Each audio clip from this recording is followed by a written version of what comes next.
Law is a very powerful weapon. நான் ஒருத்தருக்கு amount கொடுத்துருந்தேன், அதை எனக்கு ரீபேக் பண்றதுக்கு அவங்க எனக்கு செக்கா கொடுத்துருந்தாங்க. அந்த செக் பவுன்ஸ் ஆயிடுச்சு. சோ அதுக்காக நான் அவங்க மேல லீகல் ஆக்ஷன் எடுக்க முடியுமா? அதுக்கு முன்னாடி இந்த சேனல் நீங்க இன்னும் சப்ஸ்கிரைப் பண்ணலனா சப்ஸ்கிரைப் பண்ணிடுங்க. கூடவே பெல் ஐகானையும் கிளிக் பண்ணிடுங்க. செக் பவுன்ஸ் அப்படின்றது ஒரு கிரிமினல் அஃபென்ஸ் தான். Section 138 of negotiable instrument act படி செக் பவுன்ஸ் ஆச்சுன்னா நீங்க அவங்க மேல தாராளமா லீகல் ஆக்ஷன். பட் அந்த செக் பவுன்ஸ் ஆனதுக்கு ரீசன் ரொம்ப ரொம்ப இம்பார்ட்டன்ட். செக் பவுன்ஸ் நிறைய ரீசன்ஸ்னால நடந்திருக்கும்.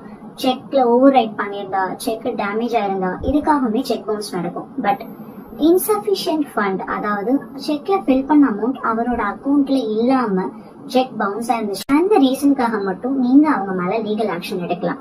இன்சபிஷியன்ட் ஃபண்ட் அப்படின்னு உங்களுக்கு பேங்க்ல இன்டிமேஷன் வந்த டேட்ல இருந்து நெக்ஸ்ட் 30 டேஸ்க்குள்ள நீங்க அந்த பர்சனுக்கு லீகல் நோட்டீஸ் சென்ட் பண்ணிருக்கணும். அந்த லீகல் நோட்டீஸ் அனுப்பி 15 டேஸ் நீங்க அந்த பேமெண்ட் அவர் பே பண்றதுக்கு டைம் கொடுக்கணும். அந்த 15 டேஸ்க்குள்ள உங்களுக்கு செக் இஷ்யூ பண்ணவர் உங்களுக்கு அந்த அமௌண்ட்டை பே பண்ணணும். ஆர்எல்ஸ் அந்த லீகல் நோட்டீஸ்க்கு ஏதாவது ரெஸ்பாண்ட் பண்ணணும், நான் எந்த டைம் பீரியடுக்குள்ள உங்களுக்கு அந்த அமௌண்ட்டை கொடுக்குறேன்ட்டு.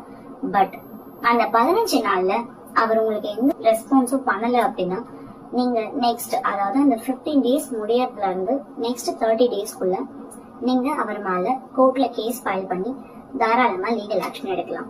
இந்த வீடியோ உங்களுக்கு பிடிச்சிருக்கும் அப்படின்னு நம்புறோம். இந்த மாதிரி நாங்கள் வேறு எதனா பற்றி எக்ஸ்பிளைன் பண்ணணும்னு நீங்கள் நினச்சிங்கன்னா மறக்காமல் கமெண்ட் செக்ஷனில் மென்ஷன் பண்ணுங்கள். அப்படியே எங்கள் வீடியோவை லைக் பண்ணுங்கள், ஷேர் பண்ணுங்கள். மறக்காமல் சேனலை சப்ஸ்கிரைபும் பண்ணிடுங்க. நன்றி.